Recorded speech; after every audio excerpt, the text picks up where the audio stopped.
Look, there are plenty of bad movies out there. Plenty of folks have experienced going to the theater and leaving dissatisfied. Sometimes sequels and spin-offs can be cheesy and lazy. But there's a difference between a movie folks don't like and a bad movie. So forget about your least favorite Blumhouse flop and all those sequels to remakes after reboots. We are digging in deep for some real unwatchable stuff. It's time for the top 5 horror movies too bad to watch. Coming in at number 5, we've got Human Zoo. Off to a real good start with that title, eh?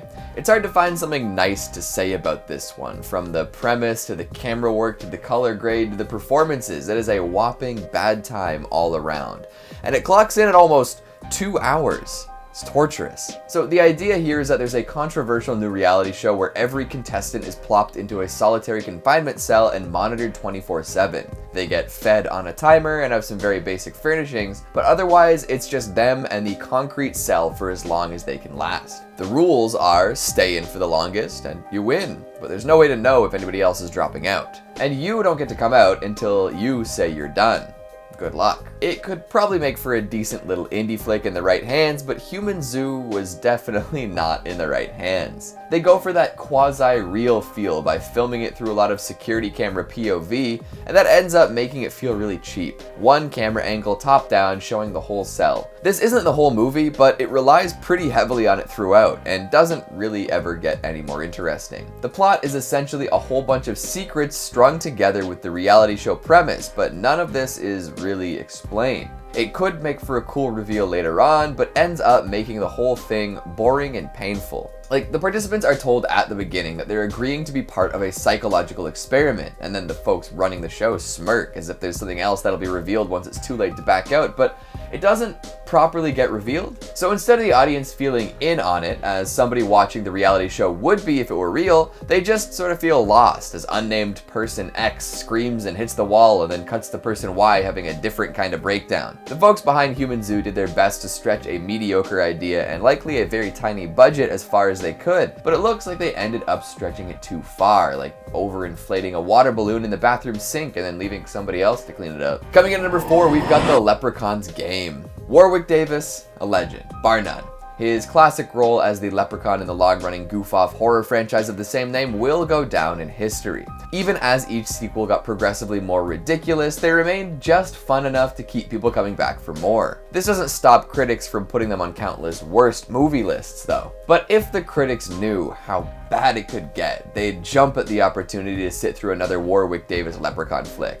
Because as we're about to find out, movies about leprechauns can be way worse. If you see ITN distribution before a movie trailer, it's time to run. I can't imagine them putting out anything even remotely palatable. I mean, I'm still gonna watch it, but there are probably way better uses of my time. All I really need to do to convince anyone that this movie is entirely too bad to sit through is show them one screenshot from the trailer. Just one. And I could pick like 10 different frames from that trailer that would do the trick. But here, look upon this and despair.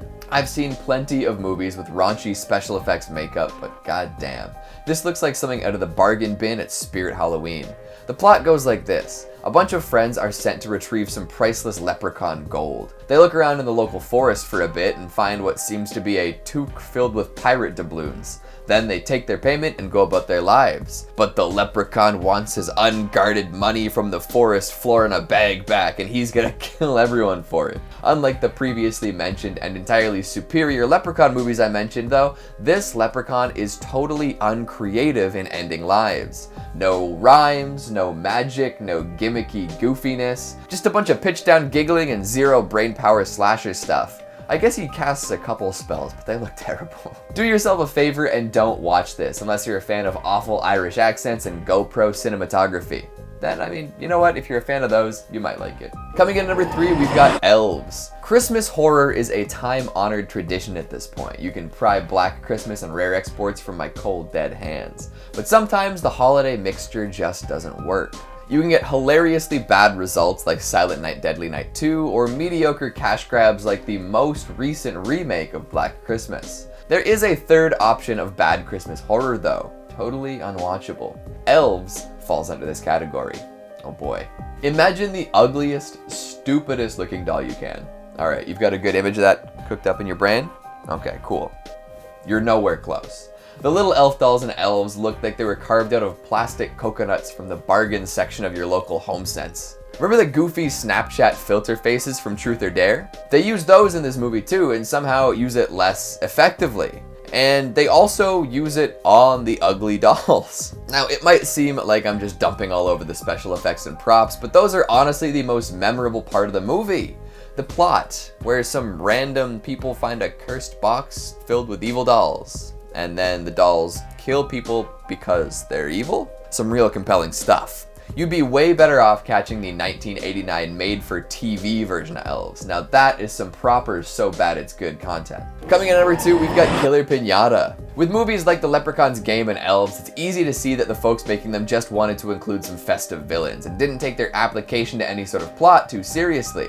But with Killer Pinata, the plot makes perfect sense. After years and years of humanity inflicting physical and psychic wounds upon the papier-mâché party favors, one pinata has had enough. It comes to life and begins a merciless killing spree, plowing through countless humans on its quest for revenge. And yeah, it's pretty ridiculous. Let me just show you a quick bit of this trailer. We have to kill that thing. I wish we knew how to defeat it. With weapons. We don't have weapons, Scott. Then let's make some.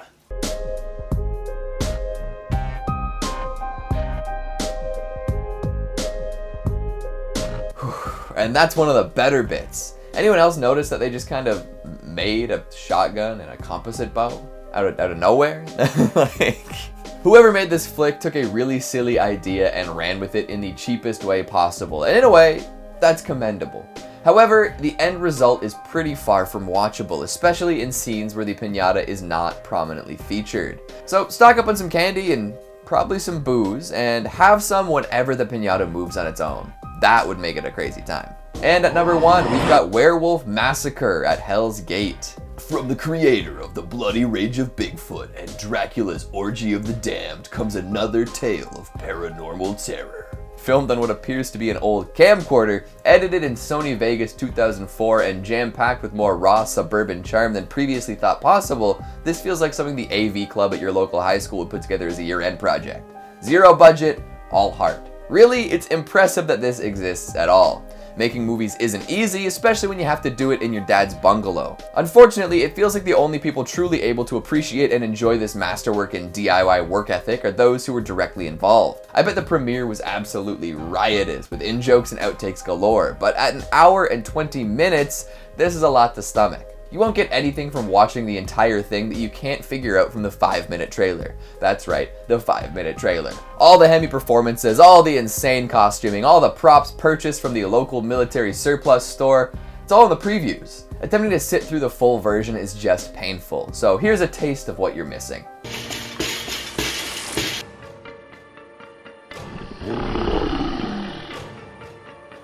I need you to round up a bunch of kickers and rednecks. Yeah, I'll gather up some of my boys. We'll get them. That's right, 1 hour and 19 minutes of whatever this is. I'm proud of them for making it, and you know what? I wish these indie filmmakers the best. But wow. Strike these flicks off your to-watch list. I promise you they're not worth the time. So Bad It's Good can be a lot of fun, but none of these properly hit that threshold. The couple of moments per movie that are unintentionally hilarious don't make up for the other hour and a half of poorly shot, boring nonsense. I make these lists for your benefit. So what do you think of the list? Have you ever stumbled upon any of these? What's the absolute worst horror movie you've ever sat through? Make sure you let me know down in the comments. Speaking of comments, let's take a look at some of your more gracious ones from our top 5 scary siren head sightings montage. Randy Bobandy says nobody spotted him because he's a master of disguise and imitation. He can reduce his size and perfectly imitate all types of towers or telephone poles. There can be hundreds in any city everywhere in the world, I suspect. Well, if that's the case, I guess we're already done for. Nightmare Fredbear says Kaiju versus Siren Head, who will win? In a one-on-one fight, probably the Kaiju, although I guess it does depend on which enormous monster steps up. Rock and Romance 78 says so many believe this is actually it's real. That's the internet for you. The Juliet 316 says you should do some fresh Siren Head sightings. Well, has it been spotted lately? Let me know more. And lastly, we've got Caitlin Nucci with some wonderful insight on the video. Hi Caitlin. And that's all the time we have for today. I'm gonna wear all white to a really expensive wedding. Thanks for watching, and I'll see you next time. You don't get to come out either, and nope. And also you don't, and the folks running the show, nope. All I really need to do is, all I really need to do to convince somebody that you can get hilarious.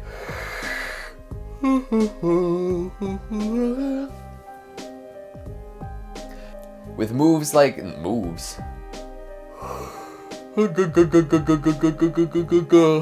Dracula's orgy of the damn.